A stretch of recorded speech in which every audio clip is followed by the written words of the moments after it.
तो हेलो दोस्तों, नमस्कार। मेरे YouTube channel science study vlog में आप सभी का स्वागत है। तो कैसे हैं आप लोग? आशा करता हूँ आप सब लोग ठीक होंगे, मस्त होंगे, अपने काम में बिल्कुल ही व्यस्त होंगे। दोस्त, जैसा कि आपको पता है कि मैं कंटिन्यू आपको पढ़ा रहा हूँ और एक हफ्ते के बाद एक हफ्ते में पूरा हिंदी चैप्टर ख़त्म कर दूंगा। जिसको भी प्रैक्टिस सेट चाहिएगा मेरे पर व्हाट्सएप पर मैसेज कर दीजिएगा। और आइए वीडियो को शुरू करते हैं। और थोड़ा सा इस पाठ का नाम है दोस्त मेरे, पहले पाठ का नाम समझ लीजिए। पाठ का नाम है स्त्री शिक्षा के विरोधी कुर्तकों का खंडन, जिसके लेखक हैं महावीर प्रसाद द्विवेदी। तो थोड़ा सा महावीर प्रसाद द्विवेदी के बारे में जान लेते हैं। देखिए, जितना मैं आपको हाईलाइट किया हूँ रंगों से, ये सब क्वेश्चन इंपॉर्टेंट है और ये सब क्वेश्चन आने की पूरी चांसेस है। देखें, जीवन परिचय इनका देख लीजिए। आचार्य माने महावीर प्रसाद आचार्य द्विवेदी हिंदी साहित्य के जाने माने लेखक हैं। उनका साहित्य जगत पर बहुत गहरा प्रभाव रहा है। इसी कारण आधुनिक काल में युग का नाम द्विवेदी रखा गया। महावीर प्रसाद आचार्य द्विवेदी का जन्म 1864 में उत्तर प्रदेश के रायबरेली जिले के दौलतपुर गांव में हुआ। वे गरीब परिवार में जन्मे थे। उनके घर की स्थिति अच्छी नहीं थी, इसलिए उन्होंने बीच में स्कूल की शिक्षा छोड़ दी और रेलवे में नौकरी की। आपसे क्वेश्चन पूछ सकता है कि महावीर प्रसाद द्विवेदी ने किस में नौकरी की थी। उनसे दे देगा रेलवे में, वकालत में, या टीचर के रूप में। तो आपको याद रखना है रेलवे में। और 1903 में उन्हें जगत हिंदी की सबसे प्रसिद्ध पत्रिका सरस्वती का संपादक बनने का सौभाग्य प्राप्त हुआ। एकदम क्वेश्चन 100% आएगा। और 1938 में उनकी मृत्यु हो गई। ठीक है, ये जो 4-5 क्वेश्चन है, ये क्वेश्चन आपको ध्यान रखना है, ये क्वेश्चन आएगा। अब आइए क्वेश्चन को शुरू करते हैं। पहला क्वेश्चन, महावीर प्रसाद द्विवेदी का जन्म कब हुआ था? महावीर प्रसाद द्विवेदी का जन्म 1864 के उत्तर प्रदेश के रायबरेली जिले के दौलतपुर गांव में हुआ। ठीक, हिंदी में पहली बार समालोचना को स्थापित करने का श्रेय किसे जाता है?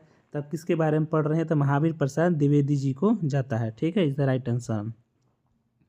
नेक्स्ट, निम्नांकित में से कौन सा निबंध संग्रह महावीर प्रसाद द्विवेदी की नहीं है? देखिए, क्वेश्चन यहाँ पर दिया है, नहीं है। उन्होंने कौन सी नहीं है? तो विचार और वितर्क उनकी नहीं है। बाकी साहित्य संदर्भ, अद्भुत आलाप और रसक रंजन इनकी द्विवेदी है, उनकी मतलब प्रकाशित पुस्तक है। नेक्स्ट, महावीर प्रसाद द्विवेदी का निधन कब हुआ? अभी मैं आपको बताया, महावीर प्रसाद द्विवेदी जी का निधन सन 1938 में हुआ था। नेक्स्ट, स्त्री शिक्षा के विरोधी कुर्तकों का खंडन। पाठ में लेखक के अनुसार प्राकृत बोलना और लिखना क्या होने का चिन्ह नहीं है? तो क्या होने का चिन्ह नहीं है? तो अपढ़ और अशिक्षित, यानी ए और बी दोनों। आपको क्वेश्चन के हिसाब से भी आइडिया लग जाएगा। नेक्स्ट, स्त्री शिक्षा के विरोधी कुर्तकों का खंडन। पाठ में लेखक के अनुसार समाज की दृष्टि में कैसे लोग दंडनीय हैं? किस प्रकार के लोग दंडनीय हैं? तो स्त्रियों को निरक्षर रखने का उपदेश देने वाले और समाज की उन्नति में बाधा डालने वाले लोग समाज के लिए एक उदंडनीय हैं, मतलब इनको दंड देना चाहिए। नेक्स्ट, स्त्री शिक्षा के विरोधी कुर्तकों का खंडन। पाठ में किंचित शब्द का अर्थ क्या है? 110% ये क्वेश्चन छपेगा। किंचित शब्द का अर्थ होता है, आपको पता है किंचित माने क्या होता है? थोड़ा, कम। ठीक है, थोड़ा होगा इसका राइट आंसर। नेक्स्ट,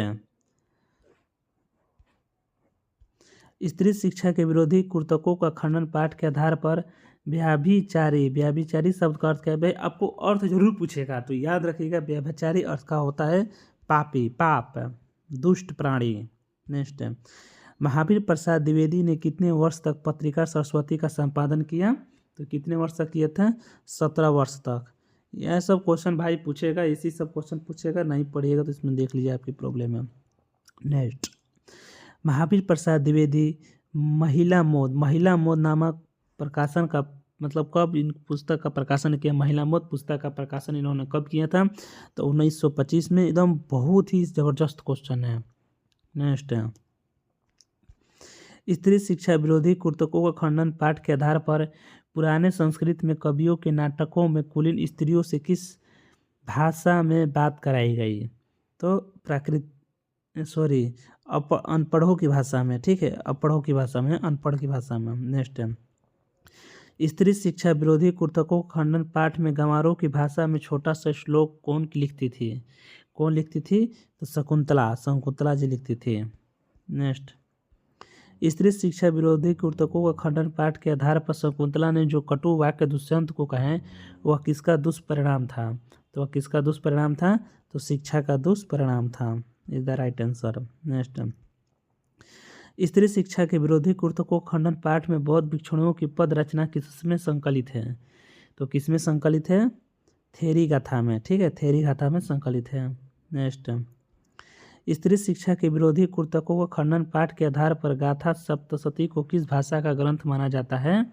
तो प्राकृतिक भाषा का ग्रंथ माना जाता है। Is the right answer. Next, स्त्री शिक्षा के विरोधी कुर्तकों का खंडन पाठ के अनुसार भभूति द्वारा रचित ग्रंथ कौन से हैं? तो कौन से हैं? वरचित, उत्तर रामचरितम, मालती माधव, उपरोक्त सभी। Is the right answer. Next, स्त्री शिक्षा के विरोधी कुर्तकों का खंडन पाठ के अनुसार बौद्धों के त्रिपिटक ग्रंथ की रचना किस भाषा में की गई है? तो पढ़े ही होंगे इंडियन जीके में भी, प्राकृतिक भाषा में बौद्धों की त्रिपिटक की रचना हुई थी। मेरे बिहार पुलिस एग्जाम में क्वेश्चन पूछा था। नेक्स्ट, स्त्री शिक्षा के विरोधी कुर्तकों खंडन पाठ के आधार पर शीला कौन थी?